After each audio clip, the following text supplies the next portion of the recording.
Good evening and welcome to the school committee meeting. Would you please stand and join me in saluting our flag?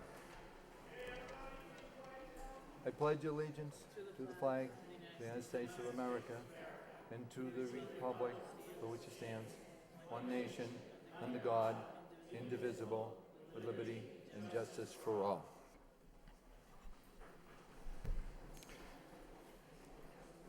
Madam Secretary, please call the roll. Ms. Ross-Sikowicz? Here. Ms. Scott? Here. Mr. Conway? Here. Mr. Gignac? Here. Mr. Leary? Here. Ms. Martin? Mayor Murphy? 5 present, 2 absent. On the agenda, the first special order of business is the Spotlight on Excellence Summer Mathematics. Madam Superintendent, please. Thank you, Mr. Conway. This evening, we welcome all of you, our most important partners, parents and guardians, and all who love the children in these chambers and in our school district. We're here to celebrate the accomplishments of your children and your families to successfully complete math activities throughout the summer and to make sure children continue to grow throughout the summer season with your help. Tonight, we're lucky to have 3 representatives from each school building who have won a lottery. Many, many children. As a matter of fact, thousands of certificates were sent home. Every child who participated got a certificate of achievement, but then 3 representatives from each school will tonight get an award, a gift certificate to, I believe, Barnes & Noble, for them to future and to buy whatever you want. But I'd like to thank each and every one of you in these chambers and beyond for the support that you have for the school system and for the support of your children in our partnership. Thank you so very, very much, and congratulations to our young people.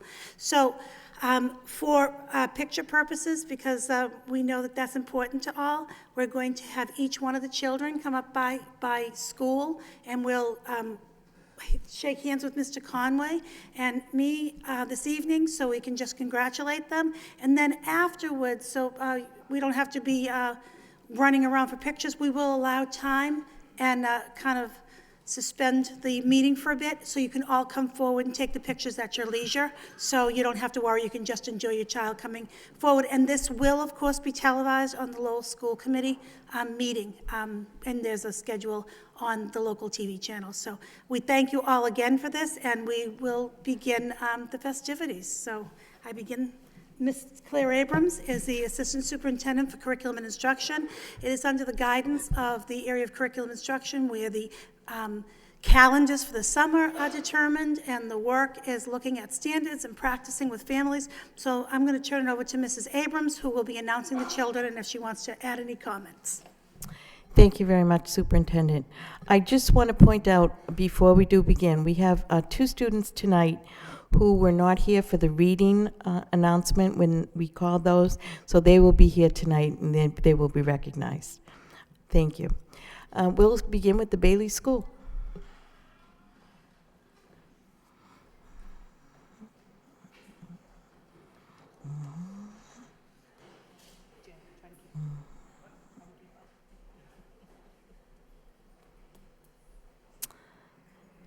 Emma Seschel.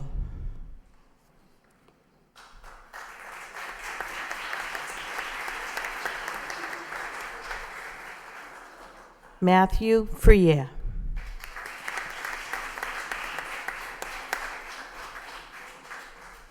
Kevin King.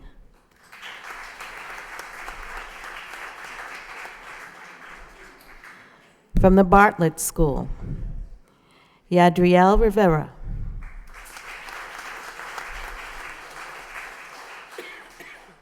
Michaela Dos Santos. Jennifer Borges. From the Butler School, Tariq Brathwaite.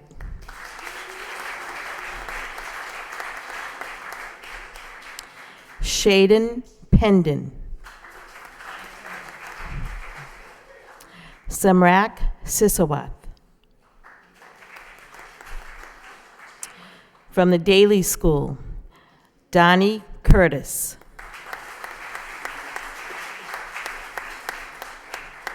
Yashiv Patel. Sydney Lee. From the Green Elch School, Jasmine Gonzalez.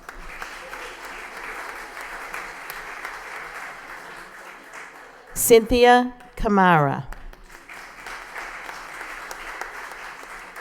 And Danielle DeLeon.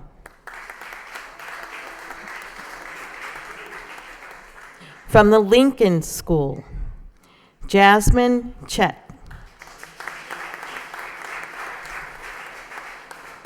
Anthony Sabetti. Zachary Zabetti. Alexia Leon.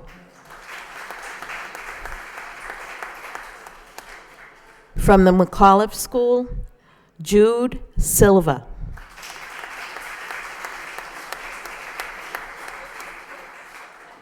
Michael Zabawa.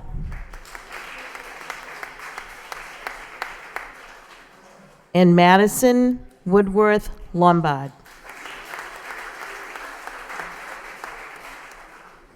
From the McAvenue School, Enrique Rondeles.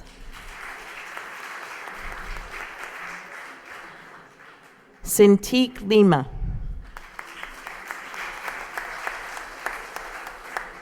And Julia Degnan.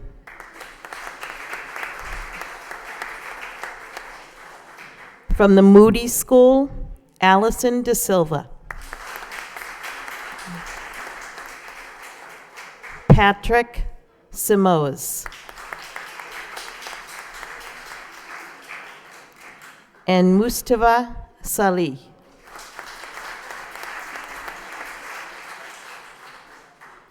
From the Morey School, Connor Queerback.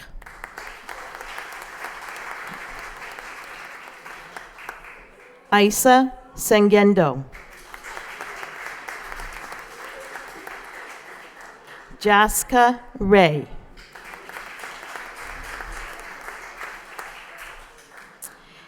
And Kenny Lamb was one of our reading students from last month. His prize has gone to his school. Congratulations. From the Merkland School, Jackie Mom.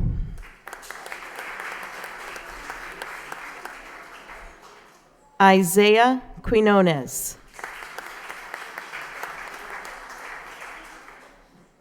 Shakira Pork. From Pawtuckaville Memorial, Emily Rogers. Sophia Polak. And Daphne Pratt. And from the Pine Arts School, Povina Ueng. Caitlin Sullivan.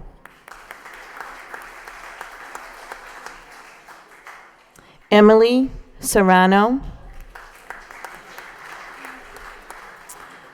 And Madison O'Neill was our other reading student from last month who is here tonight, and her prize has gone to the school. From the Riley School, Antonio Martins. Ryan Ty. And Ashley Vargas.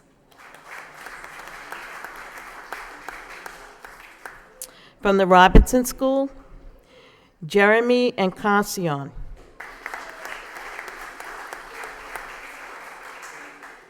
Kevin Truong. And Evelyn Maina. From the Shaughnessy School, Isabel Coit, Kyle Santos, and Liliana Faherty. From the Stocklosa School, Sovan Chum, Bachilia Liang, and Mitchell Chan. From the Sullivan School, Tiffany Tremblay, Samantha Larnd, and Ethan Hoey. From the Wang School, Sarah Aldulami, Kohishi Patel, and Ryan Deschanel. And from the Washington School, Tessica Howe, Jeremiah Dominguez, and last but not least, Talia Says. Congratulations.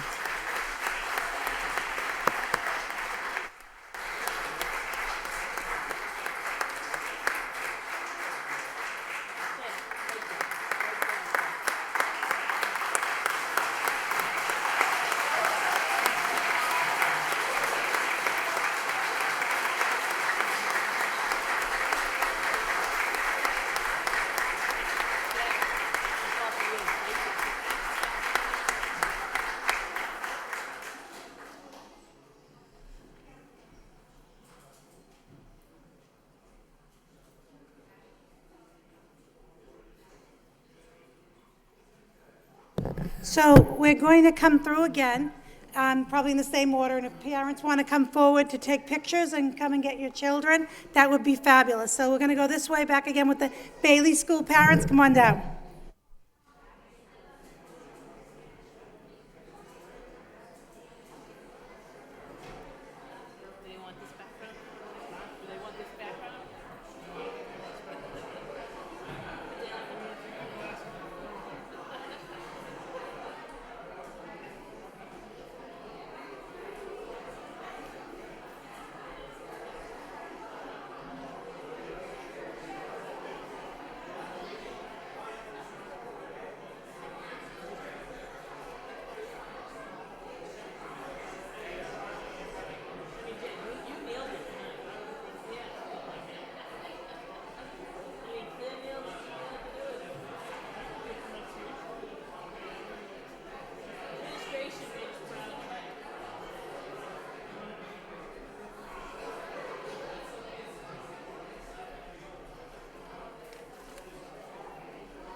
Now it's on.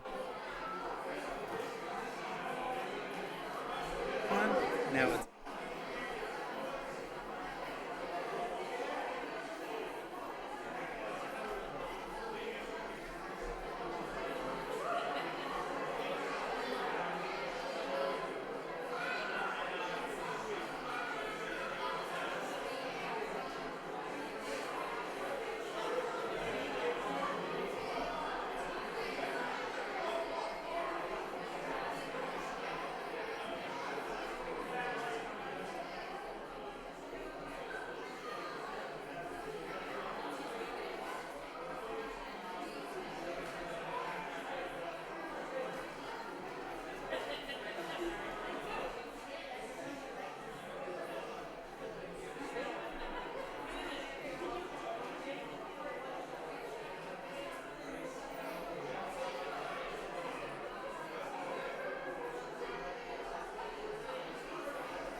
No, I'd feel Some of those kids are stinking cute, aren't they? Did you see the little girl in the black, the little, the special dress? So cute. yeah.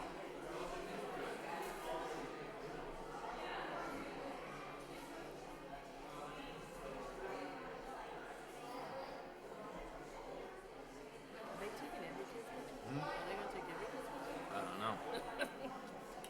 Dave.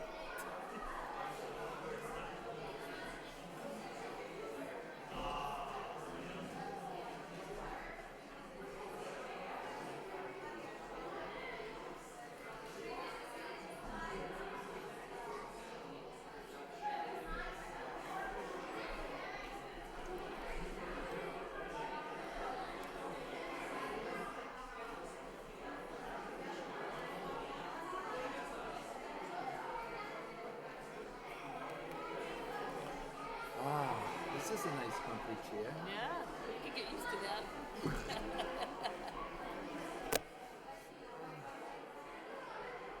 Yeah, well, I'm sure this will be my last time sitting up here. Your arms will get It used to might be, yeah. Yeah, Unless he, you never know, Patrick. He could skip the last couple meetings. you think so? You never know. Yeah, maybe, huh? Well, this will be it. Like you said, next time we'll know the.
I'll hold these.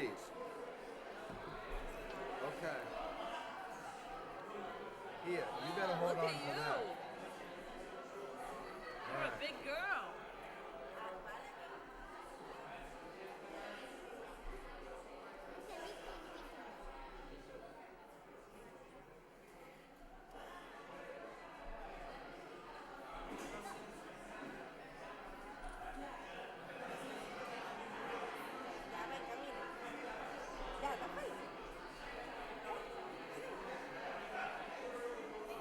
Nice job. Oh, there you go.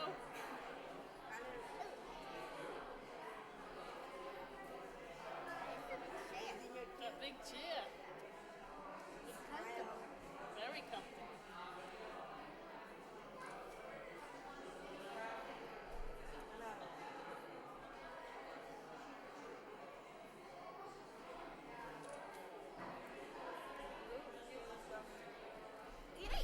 Good job.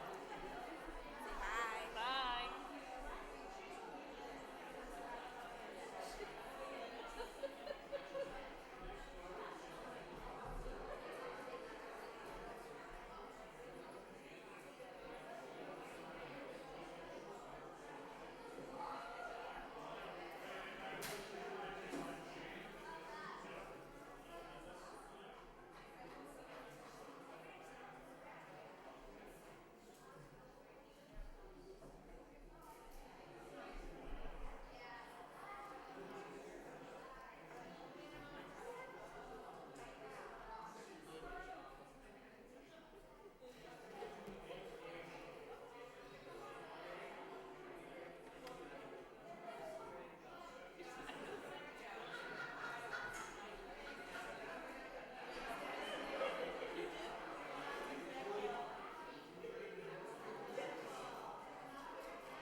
Oh, you're right to twin.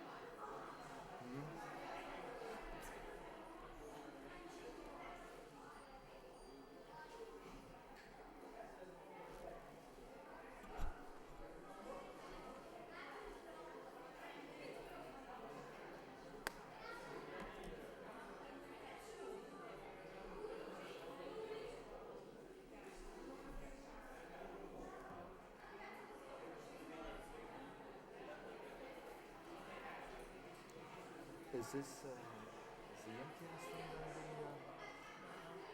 be, Connie looks a little, is she upset? Oh, I think she got caught up at work.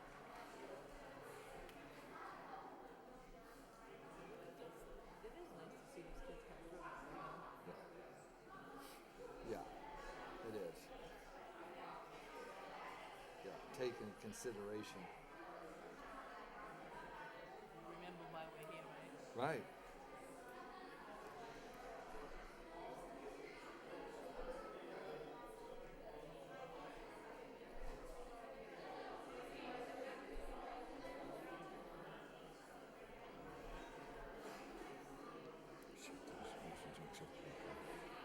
Accept the report.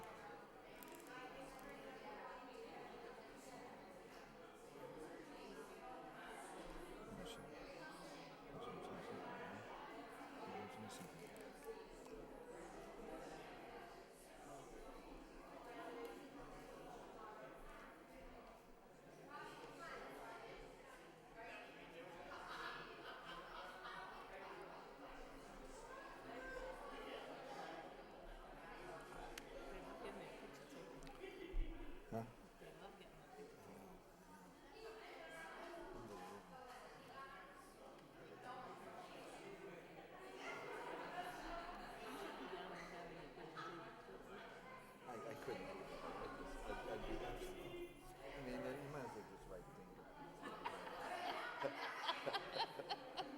You know?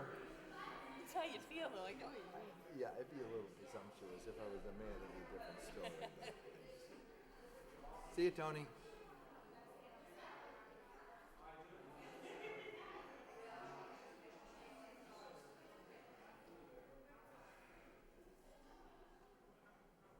Who's gonna do the homeless? I don't know. I think Kristen's got a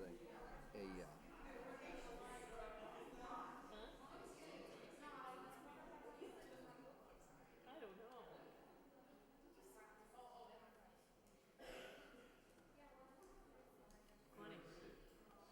Connie, check your phone. How many?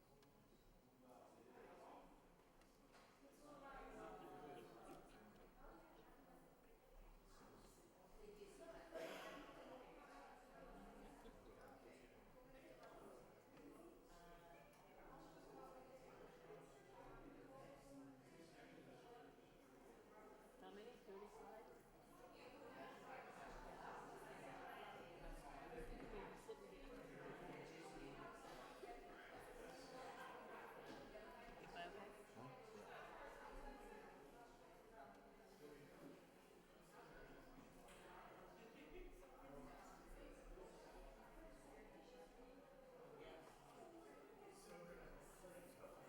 This poor little girl was crying in the back. Because he didn't get to watch his, so she's crying, and so I had to bring her up here. They loved it. They loved having the picture taken. Oh, what the heck, you know? Oh, they're letting the little girl have her picture taken. Yeah. With the With the what? with the award. They'll be arguing about that until they're in their 70s. Yeah. I did get a award.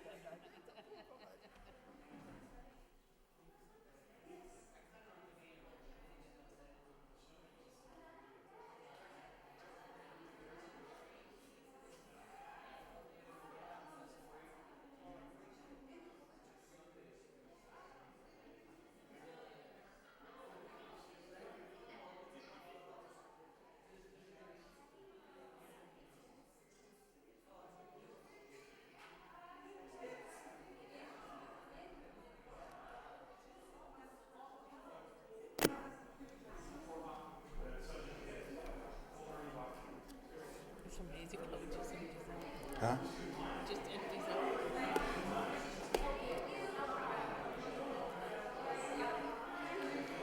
Yeah, I'm trying hard. Okay. We ready?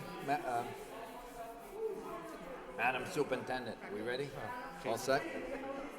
Okay.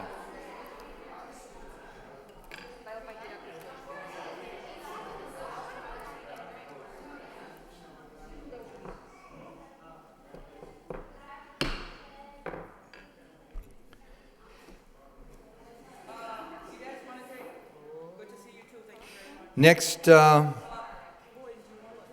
on the agenda, special orders of business, MCAS 2013, the annual presentation. Madam Superintendent? Yes, thank you, Mr. Conway. So the committee has known that the final MCAS results that were embargoed quite a while, and this evening I'd like to provide an overview of the results, and I welcome any questions. Of course, because the state system has its acronyms and its curves, I'll just go over what they mean at the beginning. So PPI is Progress and Performance Index. That's the progress that you see over time. That PPI is based on achievement, also growth together with a dropout and graduation rate. And there is a different formula. Achievement counts more than the growth piece, but also your graduation and high school dropout rate factors into the overall district score. So the cumulative progress and performance index is a 4-year average. So you're supposed to improve 10% each year and 40% over a 4-year period. And that's how you know if you're going to meet your target over time. So your performance and progress index has to have 75 points. So 75 points over on target. So in addition to that 40, there are some other components. It's based on 100 is above target, 75 is on target over the years, 50 is improved but is below target, 25 is no change, and if there is zero growth, it's zero PPI, you've declined in your outcomes. And there are 25 extra points that are awarded for decreasing warning and failure by 10% or increasing advanced by 10%. And every school has an accountability status, and so the Department of Education step one is looking at if a school is not in the bottom 20%. So that makes anything that's at the bottom 20% across the state is not eligible for level 1 or level 2 status. They look at the schools with a cumulative PPI of 75 or more for all students and high need students, and that's a level 1 school. So they've made that 75 points and sometimes beyond. The next steps for eligibility is to look at that cumulative PPI. If it's less than 75 for all students or high need students, then you're a level 2. So if it's less than 75, but you do get the extra points for the all students or the high need students, that's that piece. The next piece is looked at schools in the state that are in the bottom 20%, regardless of meeting the numbers, are what are considered level 3 schools. So they're the bottom 20% of all the states, like states in the school, in the Commonwealth. Step 5 is the commissioner will look at a persistently low-performing school, and they can put them into a level 4 status, so that's what level 4 means, and then they have to have a great deal of accountability. And if it's a level 4 for more than 3 years, you have to meet exit criteria based on the state regulations. You have to go through a great deal of review and scrutiny to be a school that is left out of level 4. So let's get into the news for the MCAS this time as we talk about all those pieces. The Merkland School is not in the bottom.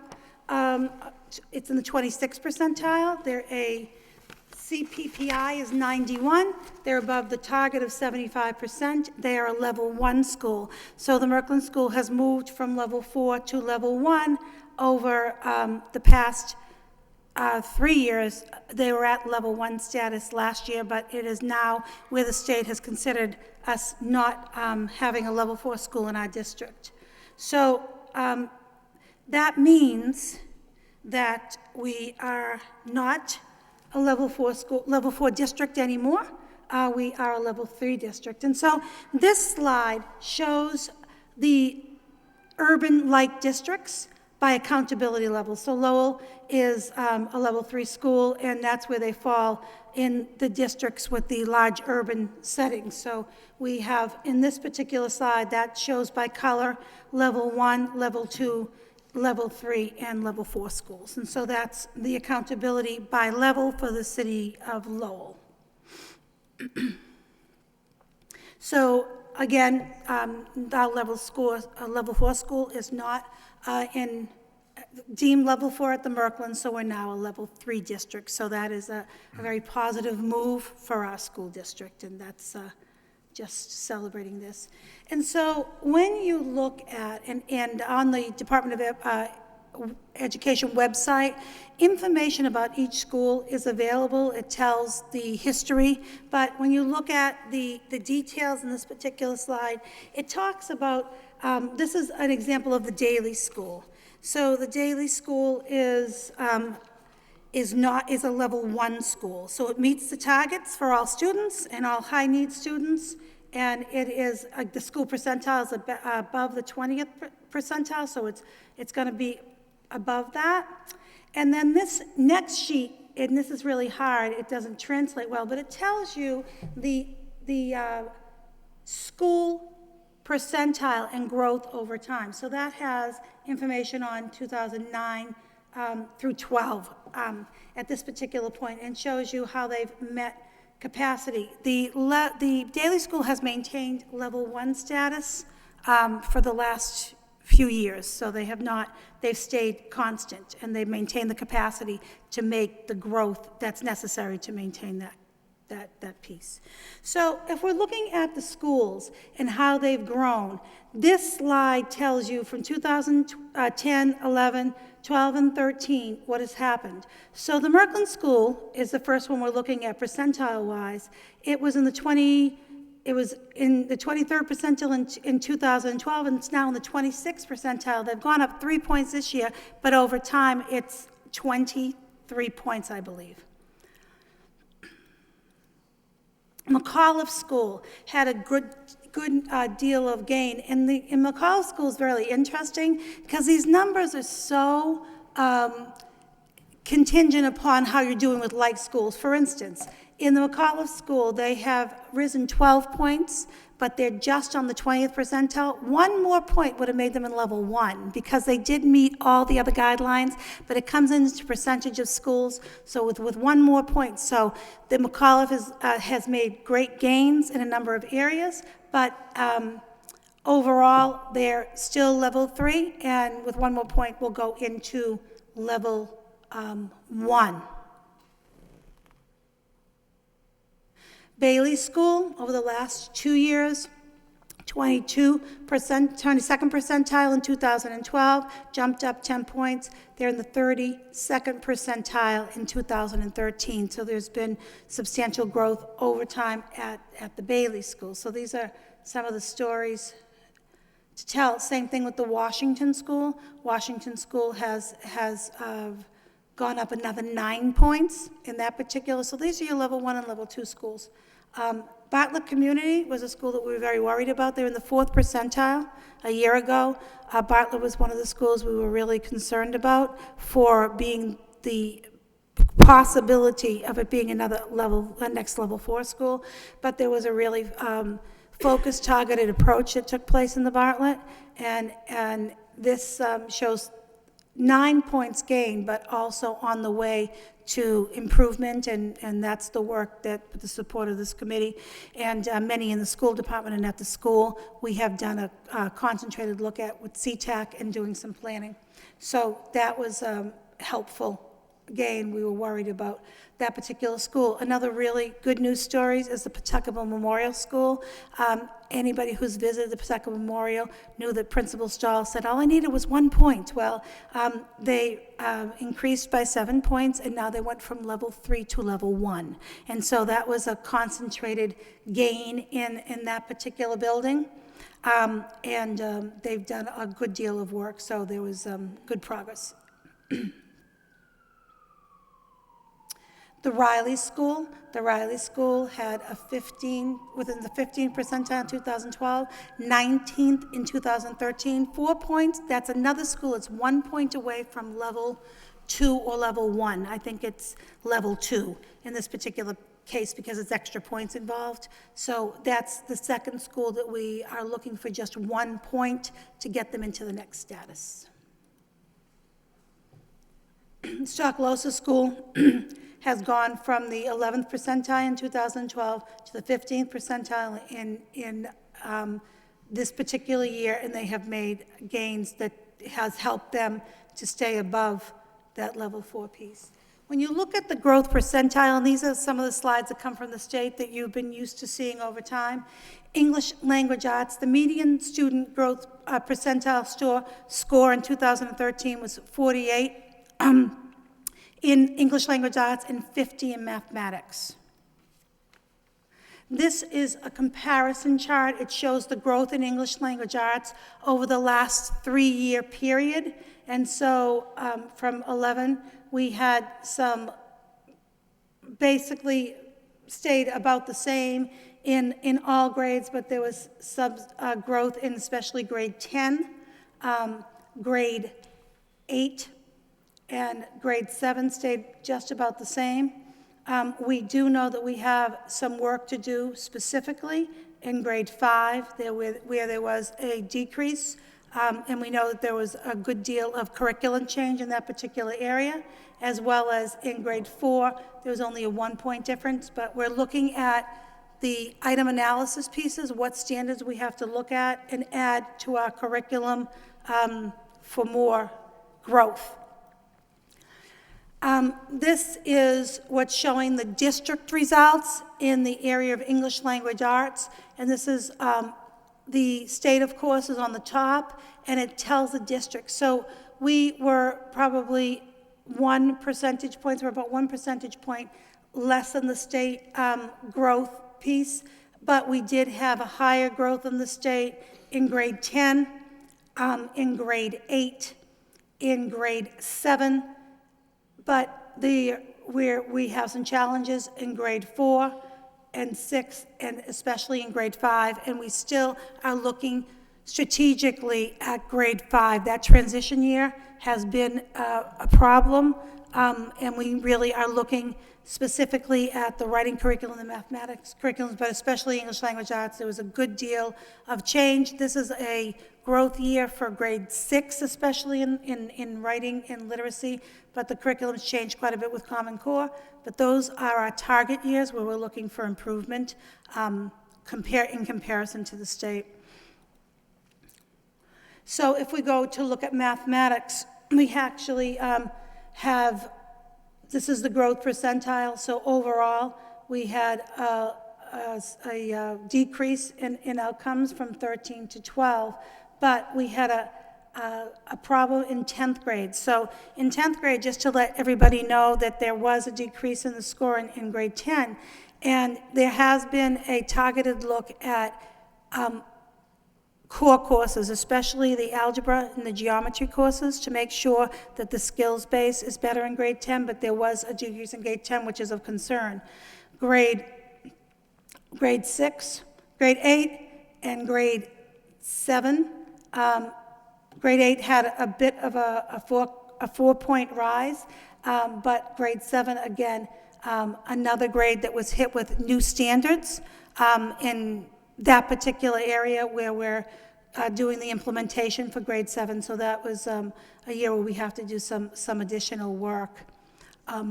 There was a bit of a 1-point difference from last year to this year in grade 7. A bit of a challenge in grade 5, but grade 5 was 4 points higher, and grade 4 mirrored what they had done last year as far as growth. This particular implementation year is the first year before they change the assessment. There's going to be a piloted assessment in Park, but we know that we're working on the standards for the first time, and we are looking at formative assessment data really strategically in those particular areas. If you look at the growth data in mathematics, we just about equal with the state, I think 1 point higher. When we look at the grades, our 6th grade data in mathematics has always been where we see a good deal of growth. They have the children in grade 6 over the last few years. That's been a very strong year for the district. We have had a higher than state growth percentile in grade 8. Grade 4, which was very encouraging because grade 4, again, has been a challenge in the past. In grade 7, it is lower than the state, and again, the transition rate at grade 5, we're working on looking at why those particular outcomes are lower, and you had seen earlier the difference in grade 10, that the statistics were changed. So at this point, we're looking at the growth medium scores compared to other districts. And so this is looking at the SGP, the growth percentile, according to other districts. And so this is really the urban districts, 2013.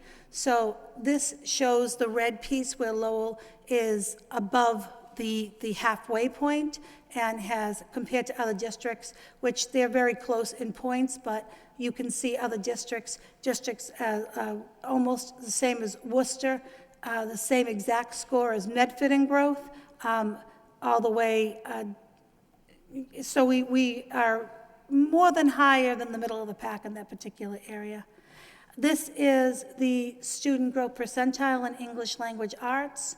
where we found that we're just about in the middle, but we're like same exact score as community like Haverhill as far as growth, 1 point different from Fall River, and so that's almost at the halfway point as far as comparison to other urban districts.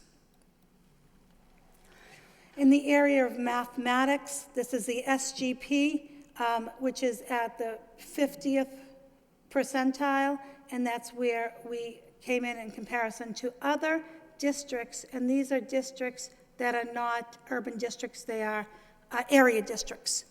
So this is where Lowell fell as far as area districts, but as you can see, Wilmington, Lowell, and Greater Lowell all had the same 1 point more for Neshoba Tech. So within the range of, that's the different area schools. English language arts, this is different area district schools. We performed better than Wilmington, Dracut, North Middlesex, but we still have a way to go. We're kind of at the bottom of the pack, which is not like the other urbans, but in area district schools. And then this is the SGP in mathematics. So this is looking at children who are not low income, that subgroup. So this is us, we're at the same exact rate as Tingsboro and Littleton as far as median growth score. And with districts that are in the area, this is how we came in as far as mathematics. In English language arts, this is not low income students. Lowell came in at about the same level, exactly the same score with the growth percentile as Billerica and Groton Dunstable. So right within this range of that particular growth, and like I said, there's a few points away, but that's compared to area district schools. So as we get into the work we attempt to do every day, that does not change, to prepare children in the best way we possibly can. The MCAS scores, like all the testing that we do in the district, and we do a good deal of it to make sure children are learning as they go, are indicators of success all the way through. We look at the information. The information is becoming even more important as we're tying district-determined measures that children are learning as we grow, but this is the overall outcomes for MCAS.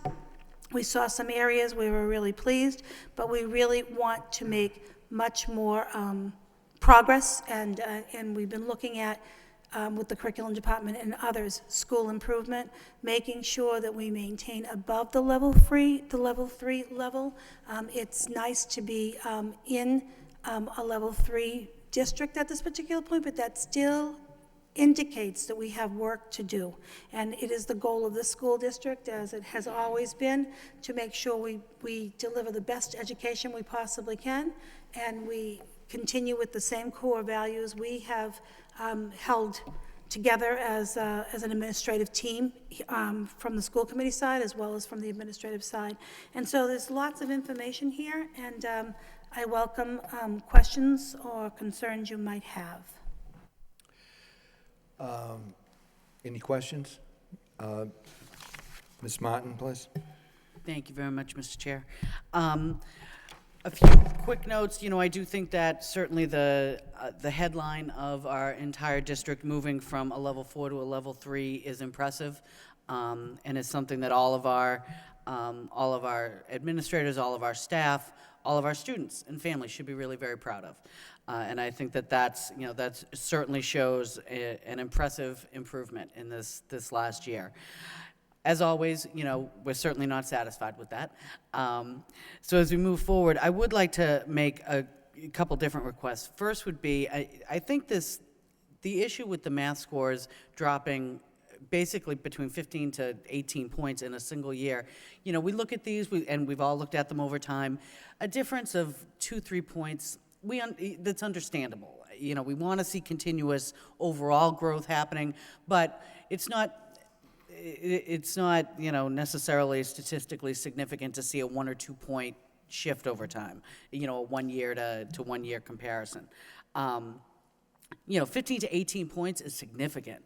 and indicate something dramatic, I think. And I don't know what that is. You know, my sense is that we don't have a real sense of that yet. What I'd like to ask is if at our next curriculum subcommittee meeting, if we could ask the administration to provide us with, if not the reasoning behind why this happened, at least a plan for finding out what happened. Because it seems like almost a specific event in those. I mean, again, just a grade 10, just a grade 7, something happened, and we need to understand that better. My other question would be, and I guess I would ask it again in the context of the Curriculum Instruction Subcommittee, what I would find particularly helpful, I appreciate seeing the single school breakdown.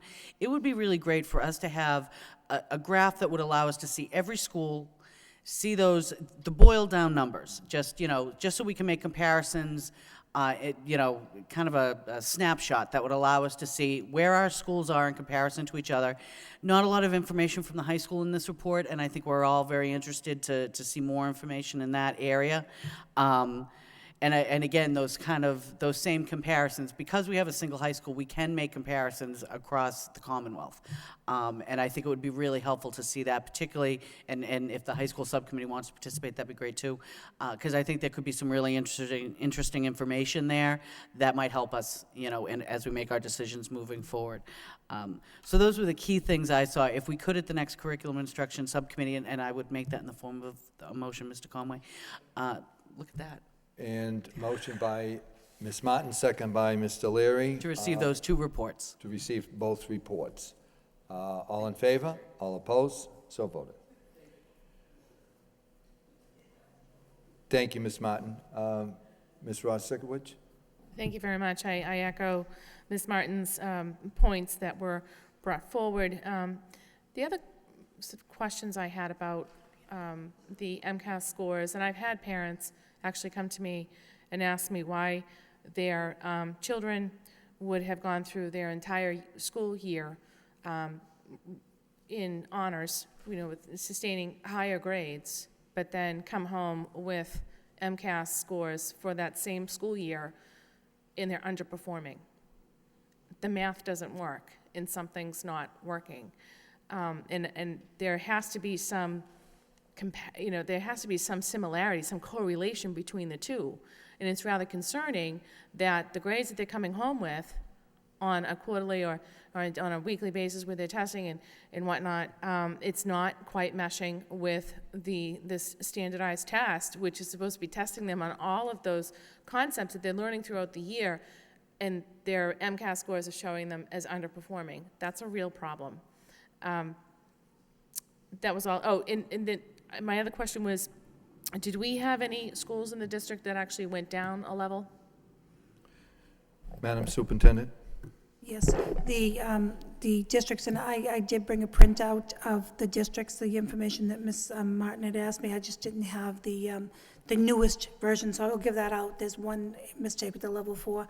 The Butler School decreased by 1 point, and they went from a level 2 to level 3. But there is a concern at the Lincoln School, which went from a level 2 to a level 3. And that was a concern because there were about a 5 or 7 point discrepancy in that particular school. So the Wang School had a point difference of 2 points. They went from a level 1 to a level 2. So those were the differences, and I will give this particular printout. There is a mistake on the level 4. That level 4 is supposed to be a 1, but the state hasn't reauthorized that. We did have, so I will give this out to the committee before you leave this evening.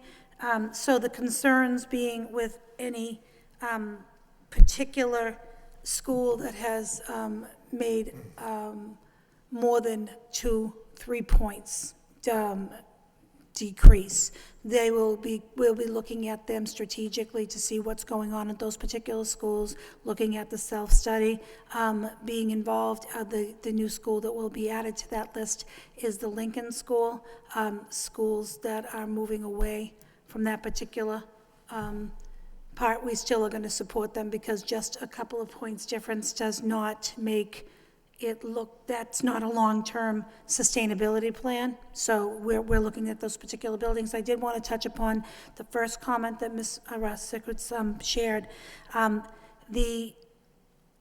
The alignment between the formative assessment pieces and the end-of-the-year test and the grading is something that we continually work on, but in most cases, when we use tests like Galileo or the formalized tests that really are normed for learning about how children are progressing, they usually do map up to the MCAS test. So I will be looking with principals at where, in fact, we're unpacking all of this data. We've done as a district, but now in schools. A loss of a particular grade level, like the 10th grade, that's huge. And so we're really studying and unpacking that. And so the recommendation to look into that in a really public way is the best way for us to do that, because we're doing that, and it's something that I think is a great recommendation. But the alignment piece should be more closely adhered to, so it would be interesting for any parent that have a concern that when your grades, and we've done a good deal of work of that, especially in grade 4, and we saw some progress in grade 4. The report card grades, which are standards-based, so you see what level children are on, the MCAS outcomes and the formative assessment outcomes should be aligned. And so where parents have concerns about that, and where principals have concerns about that, that's what we need to look at, because you're right. This is not surprise. They all are lining up. What you're learning day to day is how you're doing on that final summative test. So we will look, especially where there's been a great disparity in the scores from this year, last year, that's our starting point. That's the work that Mrs. Abrams' department is doing, but we're doing across the system. But they're all big question marks. This is, like we started off, yes, it's good that the district moved from level 4 status, but that is just the beginning of the work. As we're deepening, the curriculum's changing, we're getting outcomes. So these are all excellent points, and I thank you for your recommendations and ideas. Ms. Scott, on the presentation. Thank you, Mr. Chair. Through you to the superintendent. I just had a question about the MCAS scores, whether or not meetings were scheduled at all schools to go over the scores with parents to help them understand. I know they had happened in the past, but I just wanted to see if that was something that was happening at all the schools. MCAS result workshops are held regularly at schools, but I will check in to see. We have tried to hold them at the district level. The response is very poor, where parents do get the response. So I will check with Mrs. Abrams, and I can get a report out for the next meeting to just see if there were actual MCAS explanation reports. I know that people got, you get printouts of how the children do, but understanding them and the reason why, we will be able to provide information to you of who's had MCAS explanations. Some schools have had them. I had several parents that had approached me, asking me PPI, the different letters. And just one more question. The alignment report that you're talking about with the report cards, prior to myself being on the committee, I know Paul Schlickman had done a report up that did that alignment between the grades and the MCAS scores, and I just want to see if that's something that we could get again. Thank you.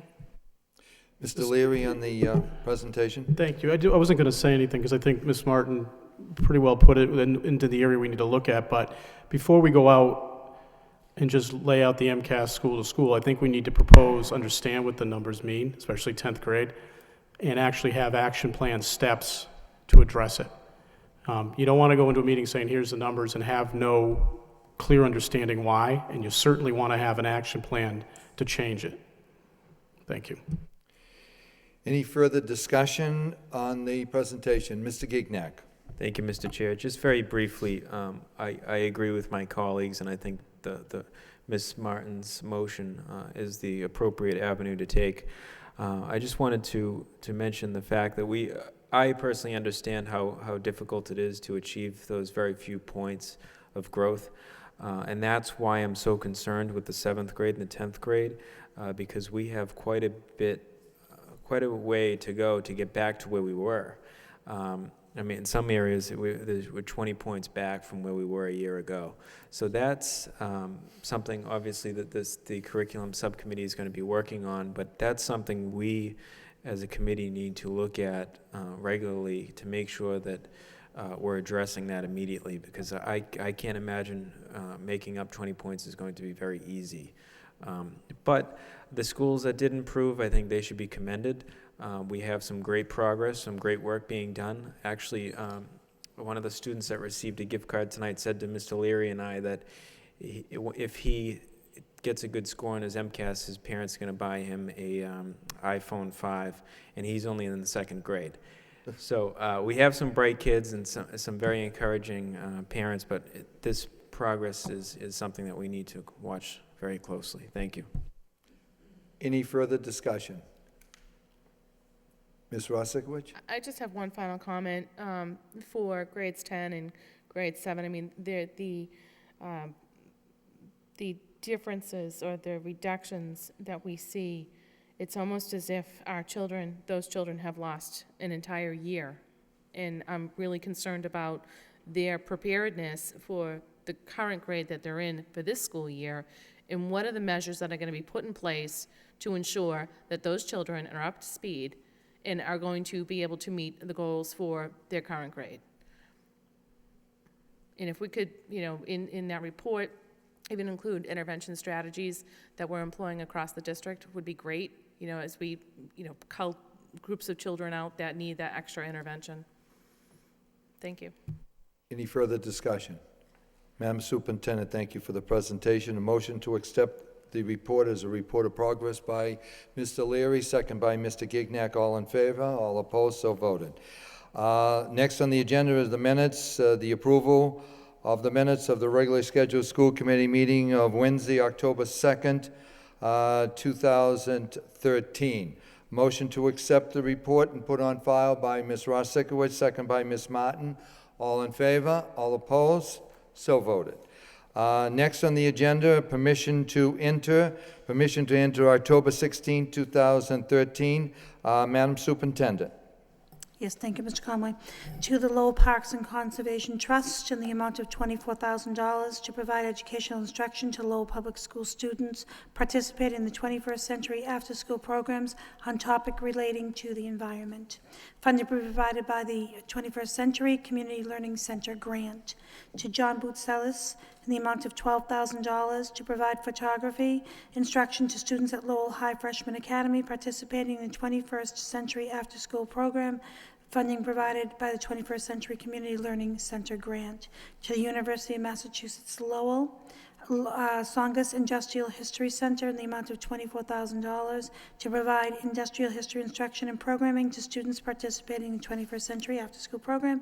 Funding again provided by 21st Century Community Learning Program grant.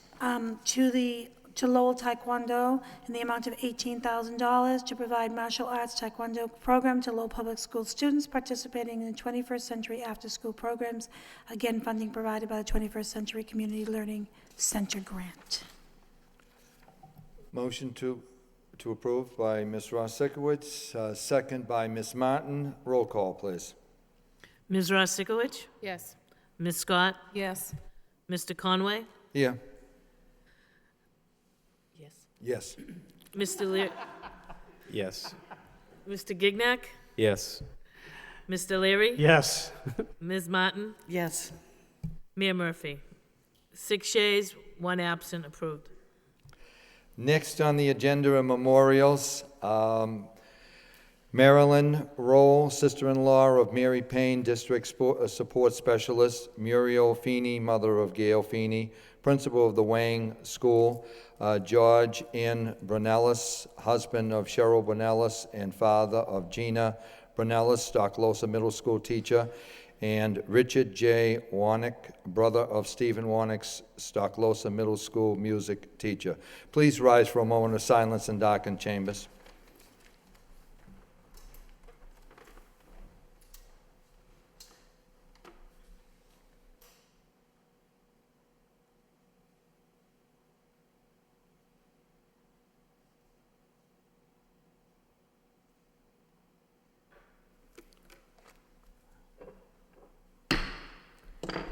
May they rest in peace.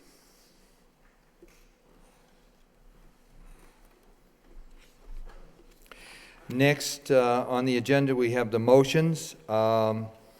Ms. Martin, could you take the chair, please?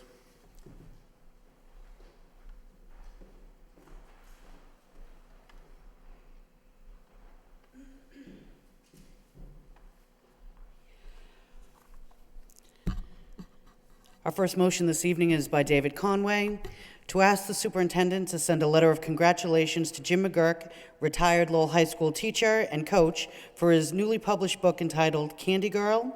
The book is loosely based on the 1964 senior class of Lowell High School. Seconded by Mr. Leary. Mr. Conway. Thank you very much, Madam Chair. It's one of those motions that you really enjoy putting on. I've known Mr. McGurk for many years, from down the high school as a teacher, and he's certainly is an extremely well-respected teacher, and also a great coach and highly respected in that area too. And I think it's great to see our staff writing books, and I think it's a wonderful tribute. And I just wanted to make a motion and to send a congratulatory letter to Mr. McGurk. And I'd like to also say that it's my understanding that there's a book signing at Long Meadow Golf Course on November 1st from 5:30 to 8 o'clock. Thank you, Madam Chair. Thank you very much, Mr. Conway. Any other comments or questions? Nope. All those in favor, please say aye. Opposed? Motion passes. Our second motion is from Mr. Conway, to ask the superintendent to meet with the appropriate city officials to discuss the merit and feasibility of staffing all middle and pre-K-8 schools with a full-time resource officer. Seconded by Mr. Gignac. Mr. Conway. Yes, thank you, Madam Chair. I think that by talking to a number of staff and also parents, there certainly is the I think that many of them would like to see a resource officer at all our schools and not just a selective few.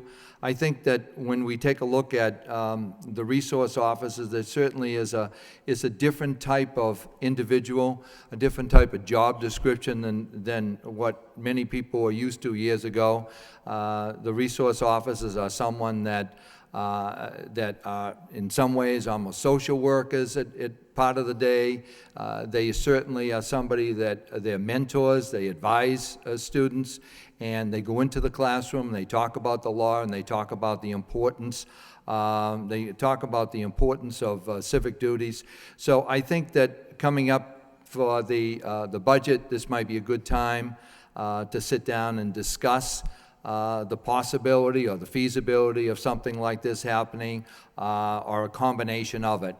So that's why that motion has been put forward, Madam Chair. Thank you very much. Mr. Gignac. Thank you, Ms. Martin.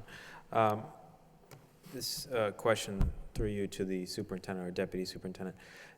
It's my understanding that there's currently a vacancy in the school resource officers at this time. Do we know what the holdup is in filling that position?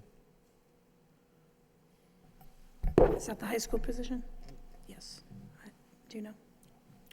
I'm not quite sure at this particular point, but I can check and send you Sure, yeah. communication tomorrow. Yeah, we received communication that we're currently down a resource officer, so that's one less person to visit the middle schools, to visit the elementary schools, and to be at the high school.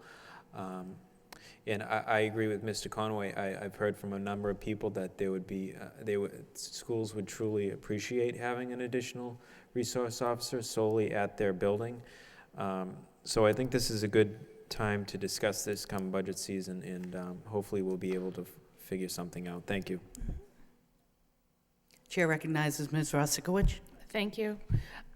I don't have a problem entertaining this proposal, and certainly as it has bearing on our upcoming budget processes. But on the other hand, we have classrooms full of kindergartners that are overflowing. So are we hiring more teachers to teach our children, or are we hiring more resource officers to visit our schools? So I guess as a committee, we certainly need to look at those priorities and weigh them evenly. Thank you. Mr. Leary? No, definitely, I think it's a good motion to consider. I think it's it's part of the process of budgeting that we put everything on the table and take a look. Often you find that you'll get grants that can pay for a lot of different items like safety. So I think it's definitely something as we get into the budget we need to take a look at. Thank you. Mr. Conway? Yeah, just very briefly, I agree with my colleague that certainly we need our resources in the classroom. There's no doubt about that. But I think that staff, parents, the students, first of all, want to feel safe and they want to feel secure. I know that, when I sent my children off to school, the number one thing is I want to make sure that they're going to be safe and not get into any type of harm's way, be put into harm's way. So I think that, again, it's just a matter of sitting down and discussing this. I don't think there's necessarily, I think we all want to have as many resources as possible for the classroom, but we also have to have our schools safe, first and foremost. Thank you. Thank you. Any other comments? Ms. Scott? Yes, I would just like to agree with my Ms. Ross-Sikwich. I will definitely be open to hearing, the information about this, but my concern right now is, my biggest concern at this time is the class sizes. As a parent, that's just my priority. So I look forward to seeing the report. Thank you. Mr. Gignac? Sorry, thank you, Ms. Martin. Just to go back to that, it's my understanding that the school department funds a number of positions and then the city funds a number of school resource officers. So in talks with Mr. Conway about this motion, I think the intent was to talk to the city and the school during both budget seasons to see if it's a possibility for perhaps the city to add additional resources, not necessarily just the school department, because I completely agree with Ms. Rossikwich and Ms. Scott that we have a variety of priorities, but I think safety and security should be up there. But I think this is a discussion with the city side as well. Thank you. Excellent.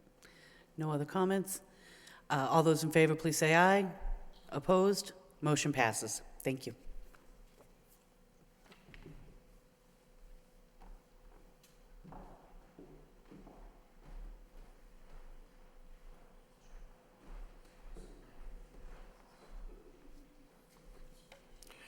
Thank you, Ms. Martin. Next on the agenda, a motion by Robert Gignac, requests the superintendent provide a report on the staffing levels of the math coach positions district-wide. The report should include the feasibility of expanding full-time coaches at each school. Do I have a second? By Mr. Leary. Mr. Gignac on the motion, please. Thank you, Mr. Chair. Actually, this is a perfect timing for this, especially after looking at the MCAS scores. It's my understanding that years ago there were some cuts in the math coaching positions, and now a number of math coaches are split amongst a variety of schools. And you can tell from the data at the Merklin, where they have a full-time math coach, having someone in the building all day long, every day, is a tremendous resource for that facility. And splitting math coaches in level 3 schools I don't think is a good idea, because those are the schools that need the attention. They need that extra resource. And having them bounce from school to school and not being able to spend the time that they need in those facilities, I think is a disservice. So just a basic report and any recommendations. Like I said, it's unlikely we'll be able to bring those back in the middle of the school year, but to begin the discussion and to talk about it come budget season, because as you can tell with these MCAS results, the need is definitely there, and I think we should be proactive in supplying the resources. So thank you. Any discussion on the motion? Ms. Scott. Yes, through you, Mr. Chair, to the superintendent. How many of the schools right now have full-time math coaches in them? There is a full-time math coach at the Merklin School, the Pine Arts, and the Bartlett community, because they're pre-K through K through 8 schools. Those are the 3 schools that have full-time math coaches. The Robinson School has a full-time math coach only because the principal has used grant funding to augment the other part of that, so they could have the full-time math coach at that particular building.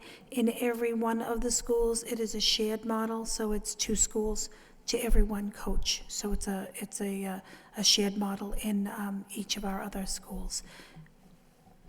Okay, so it's not based on population, it's not like the Moody, Washington, that's what I was trying to figure out, I guess. And again, maybe we'll get into this discussion, I guess, at the time, but my other thing would be whether or not, again, reducing class sizes and adding more teachers, whether or not adding an administrative position would be, a better option for us. So I look forward to that discussion. Thank you. Any more discussion on the motion? All in favor? All opposed? So voted. Next on the agenda are the subcommittees. The first one, personnel, approval of the minutes of the meeting on Wednesday, October 2nd, 2013. Ms. Martin, Chair. Thank you very much, Mr. Conway. I did report out on this at our last school committee meeting, so this would just be approving the written minutes from that subcommittee. I'd submit them for approval. All right. Motion by Ms. Martin, second by Mr. Leary. All in favor, all opposed? So voted. Next would be athletics, report and approval of the minutes of the meeting of Wednesday, October 9th, 2013. Mr. Gignac, the chair. Thank you, Mr. Chairman. The Athletics Subcommittee met on Wednesday, October 9th for a brief meeting to discuss 4 agenda items. Those present was the entire subcommittee, myself, Mr. Leary, and Mr. Conway, Superintendent Franco, Deputy Jay Lang, Athletic Director Jim DeProfio, and Headmaster Mr. Brian Martin were all in attendance. The first topic we discussed was the intramural activities in our middle schools and the progress that has been made over the past year. This stems from a motion by Mr. Conway quite a while ago on sports-themed schools, and it's finally rolling out, and we're seeing great progress. And it seems that the parents and the students are really impressed with the work that the staff is doing. So there's, I think we're going to expand a few of those sports to allow more students to partake. The second was a brief athletic update regarding some of the highlights for the fall 2013 season. This was an update the athletic director provided regarding some of the activities that our student athletes as well as band and ROTC are doing, and they're actually visiting elementary and middle schools, which is great because when they walk into the building in their uniforms, they're treated like celebrities. And Mr. DeProfio explained to us there's a few instances where some of the athletes have connected with some of the younger kids and are acting as mentors. So that's a great program that's going on, and we're hoping that will continue throughout the school year. Another issue we discussed is an update on College Stadium track renovation. As you know, we've been talking about this for a number of months.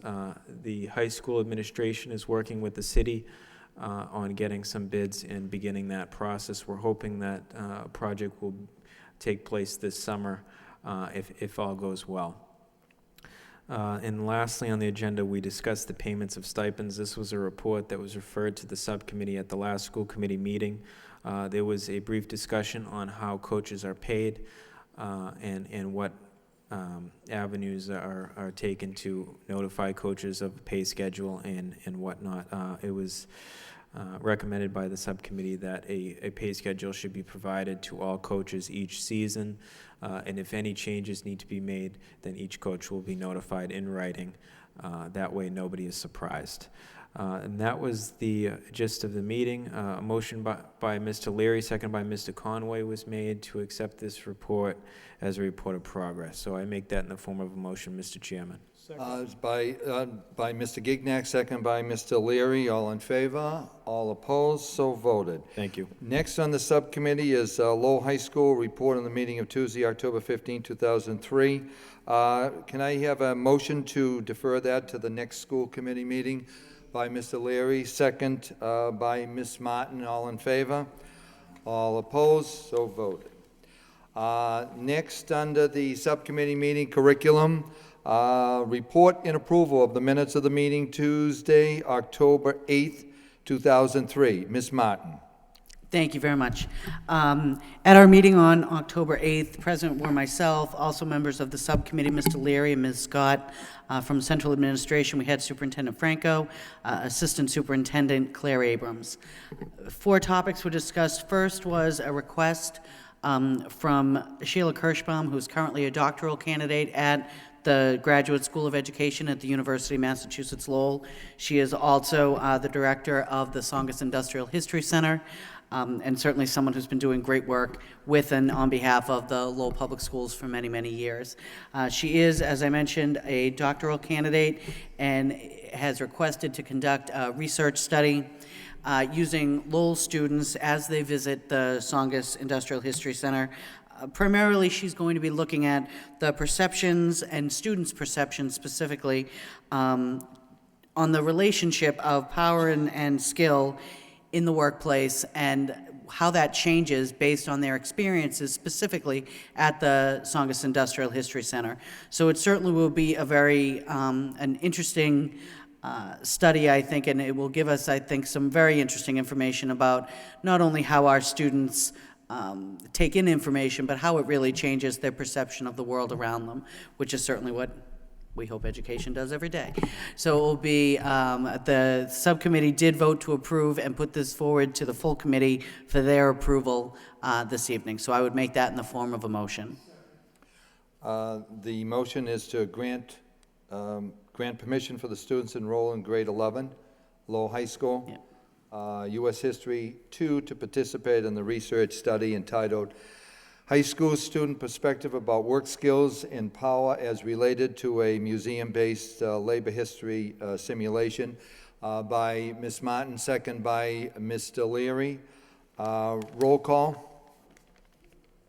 Ms. Rostikowicz? Yes. Ms. Scott? Yes. Mr. Conway? Yes. Mr. Gignac? Yes. Mr. Leary? Yes. Ms. Martin? Yes. Mayor Murphy?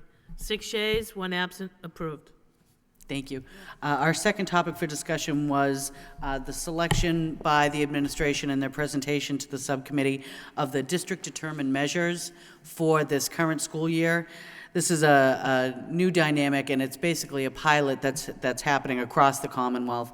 And each district, we're being charged to select the measures that we're going to use in this initial teacher evaluation process. It's certainly a challenge for us and across the board because these measures really are going to be what help us shape our evaluation system and how we're going to ensure that it's effective and fair and really gives us the information we need over the course of time as we're making determinations about school performance, student performance over time. So just a little bit of information from it. They are across the age ranges at different grades, selecting different instruments that we'll be using, whether it's the scholastic materials, we'll also be using Galileo. The high school has made a calculated decision that they'll be using and really developing their own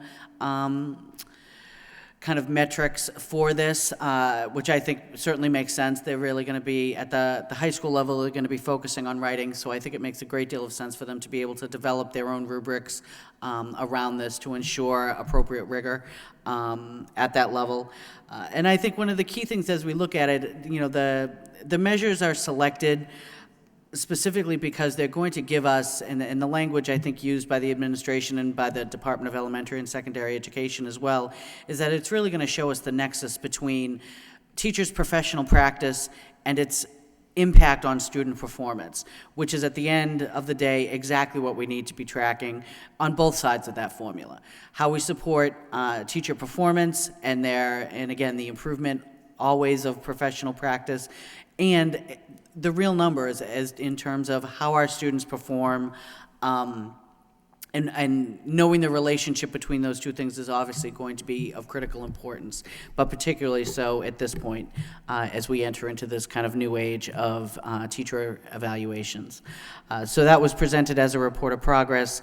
Our next presentation from the administration was a series of curriculum units that are being developed by key leaders in our teaching staff here and in our curriculum office in the district, working together with Race to the Top funds to be able to develop these new curriculum units in line with Common Core standards, and again, that are reflective of the very high expectations that we have here in the city for the caliber of curriculum that we use in every classroom. That was also submitted as a report of progress. Excuse me, finally, thank goodness we're almost at the end. The superintendent presented to us some information on, I'd like to thank my colleagues for their help in this troubling time. So the superintendent did present to us information on, I think, a new approach, certainly here in our district, where we're pulling together principals, assistant principals, and helping them to support each other so that they're forming, even as principals and their assistants are working to build professional learning communities within their schools. We're also putting in place the opportunity for those principals to be able to discuss amongst themselves and work together so that they're not limited to their own school site experience and environment. So in groups of 3, they're working together so that they're sharing highlights and lowlights so that they're able to kind of, again, with some of our more senior administrators, able to offer the value of experience. And for our newer administrators so that they can get the benefit of that. And it's been set up so that really across our district we see these opportunities for, again, professional learning and professional development for our administrators. One key issue that did come up during our subcommittee meeting was ensuring that we include the high school administration in this same effort. Recognizing that the dynamic of being able to build these mentor-peer kind of relationships will really benefit all of our administrators, and that particularly when we talk about the vertical teaming and ensuring that all of our administrators have an opportunity to, our educational experience here in the Lowell Public Schools, pre-K through 12, there needs to be a connection point throughout that experience. So we are certainly committed to ensuring that our department heads and our housemasters at the high school are included in this. The understanding is that will begin in earnest after January, so that they'll be included in this dynamic. And that was also submitted as a report of progress. I would submit this in total as a report of progress from the Subcommittee on Curriculum and Instruction. By Ms. Martin, second by Mr. Gignac. All in favor? All opposed? So voted. Next on the agenda, report of the superintendent, the heating system status. Madam Superintendent. Yes, thank you, Mr. Conway.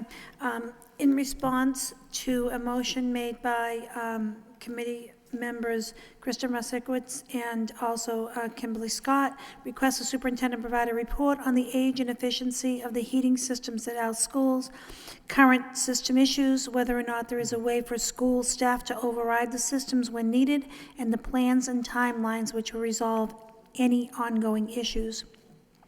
Mr. Lang has provided us with a report with information about each school, and I would be remiss to report on this when Mr. Lang knows it right in his heart. So I'm going to pass it over to Deputy Superintendent Lang. Thank you. The information I prepared for you is threefold. I asked Mr. Curley, our Director of Operations, to give me a status update on all of the existing heating systems and all the work that the city is doing to get us ready for the current or the upcoming heating system. So that's the first page of your report. Instead of going through each of the individual sub-reports, if you recall back in 2007, we had hired a firm, RDK Engineers, to do a comprehensive evaluation of our HVAC systems themselves, similar to what OMR Architects is doing now for our complete facilities.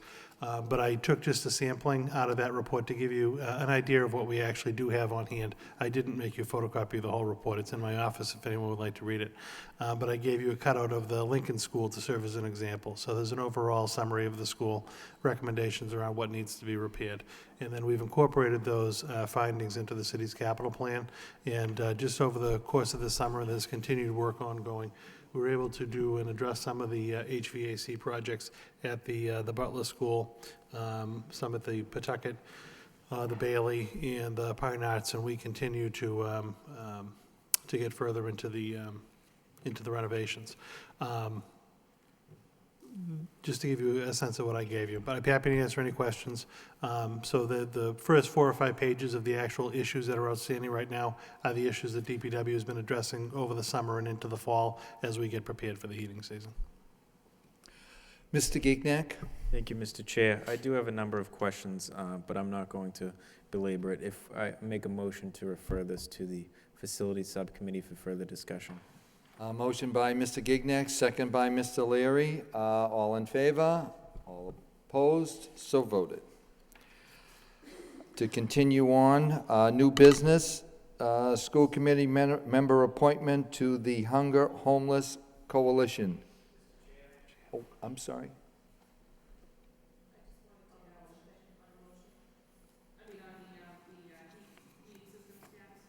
I apologize. We'll go back to that. Okay. Ms. Ross-Sikowicz. Thank you very much. I just wanted to just provide a word of thanks to Mr. Lang's staff for pulling this together. This is an incredible amount of work that was put into it, and I would think it can only complement the work that is going on with OMR Architects, and I thank you. You're welcome. Any more discussion? To continue on the agenda, under new business, school committee member appointment to the Hunger and the Homeless Coalition. Wishes of the committee? Thoughts from the committee? Ms. Martin, thank you. I would just say that perhaps we could do a roll call vote with each member stating the name of the individual they think would be appropriate. Again, looking at, this is not a school committee member who serves on the Hunger Homeless Commission. It's generally a staff person from the who's a staff person in the district, just in case anyone was excited about getting this appointment. Ms. Ross-Sikowicz? Before we take a roll call, can I provide just a bit of background? Certainly. Having been a former member or a former commissioner and chair of the Hunger Homeless Commission, historically we have had the district's homeless liaison as the designee, the appointment to that commission, and that has suited both the school district and also that group very nicely. So I would just recommend that, perhaps we explore those options as well. Madam Superintendent? If the committee wishes, I do have a recommendation. The homeless liaison for the district is Mr. Fred McCosker, who works in the Office of Student Support Services, and he has many responsibilities. That is one of the major responsibilities. So I would make that recommendation if that is the will of the committee. Mr. Leary? Just, one, does he even want to do it? That's kind of the reason why I wanted to speak. I think what we should do is give the designee to the superintendent to appoint. Clearly, if that would be an appropriate pick, but I don't know if that individual if Fred would want to do it or not do it. So I think as a way to get moving here, I think I'd make a form of a motion to have the superintendent designate the appropriate school personnel that would want to do it and put the time and effort into it in a way that's effective. Right, Mr. Leary, Ms. Ross-Sikowicz, second. All in favor? All opposed? So voted. Thank you, Mr. Leary. If I, Yes. just a quick question. Sure. So just so I understand the intent of the motion too, so the superintendent will be making a recommendation. Will that have to come back here for our ultimate approval? I don't understand the bylaw. The bylaws, I believe, We'll of go the... back to the maker of the motion on Yeah, I that. mean, what I was thought was we would just let the superintendent pick the designee. We didn't have to come back to the committee. That's my intent of the motion, so. But I think the bylaws of the Hunger Homeless Commission stated that we needed to vote. Then we could come back with a affirmative designation, because I don't know if I that... just if wanna that- make su- yeah. Okay, that's fine. That's We can perfectly- vote the next school committee to affirm that. Okay, Perfectly that, fine. thank you. Appointment. Any more discussion? Okay. Next on the agenda would be the permission to post STEM district support specialist. Madam Superintendent. Yes, the Office of Curriculum, in collaboration with the Director of Human Resources, have re-looked at the job description for the STEM District Support Specialist. There has been some additions with additional responsibilities, specifically tied to early ed, and I was going to ask Ms. Abrams, who was the main person who did the changes, to speak as to any differences comparing this to the last job description. What we added basically in this position was to bring in more elementary education as we struggle all the time with science at our elementary level. We're looking for someone who will be able to come in and do some work at that level with our teachers and our students as well. So before, it was basically a middle school, high school, but which we still need to focus on in terms of STEM activities, but we'd like to bring those activities down to the elementary level. So we just wanted to expand the grades band where we'd be doing the work. Any more discussion? Ms. Martin? Thank you very much, Mr. Conway. I just wanted to comment, certainly I think it makes sense at this time to make sure that this is kind of a district-wide position.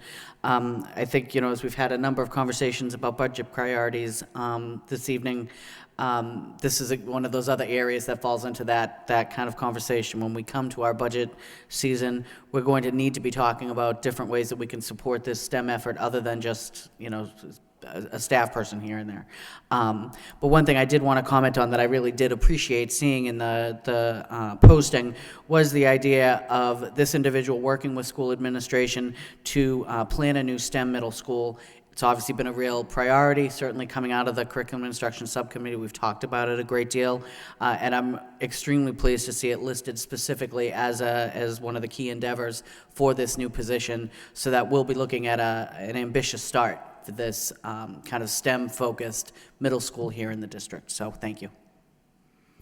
Any more discussion? Do we have a motion to permission to post by Mr. Leary, second by Ms. Ross-Sikowicz? Roll call, please. Ms. Ross-Sikowicz? Yes. Ms. Scott? Yes.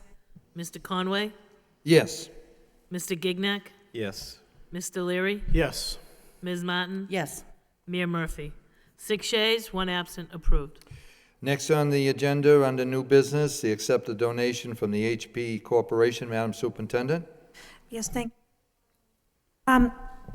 we have been recipient of Adopt a School program through Hewlett-Packard Company.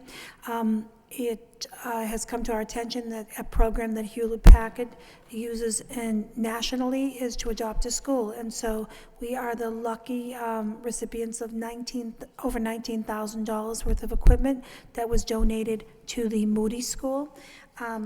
It all began by the generosity and the time of Christine Reardon, who works in Andover. She is also a parent of a Lowell student who we met today at a reception that was held thanking the Hewlett-Packard organization for the generosity. They have been in the school. The children presented their thanks. Ms. Ross-Sikowicz actually joined me at the meeting today, and there were more happy adults than children, just really thanking them for their generosity. The recipient, the award is, if you look at the third page, it will show you what in fact was donated, which was up to 20 ProBooks And then there were other monitors, printers, and they gave us papers and all kinds of equipment.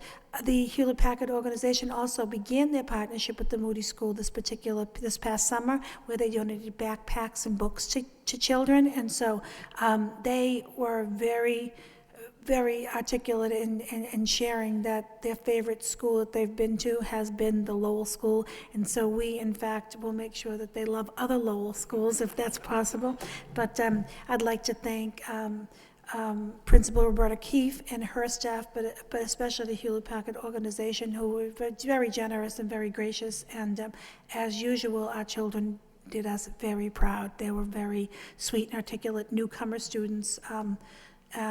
Really spoke at length about how important computers were in their lives. So I would actually make a recommendation this evening for the committee to accept donation from totaling $19,975.62, and send a letter of acknowledgement and thanks to the Hewlett-Packard Corporation and the employee for this generous donation. Motion by Mr. Leary, second by Mr. Gignac. Roll call, please. Ms. Rosikowicz? Yes. Ms. Scott? Yes. Mr. Conway? Yes. Mr. Gignac? Yes. Mr. Leary? Yes. Ms. Martin? Yes. Mayor Murphy? 6 yeas, 1 absent, approved. Next on the agenda is to adjourn, a motion to adjourn by Ms. Martin, a second by Ms. Rosikowicz. All in favor, all opposed, so adjourned. Thank you.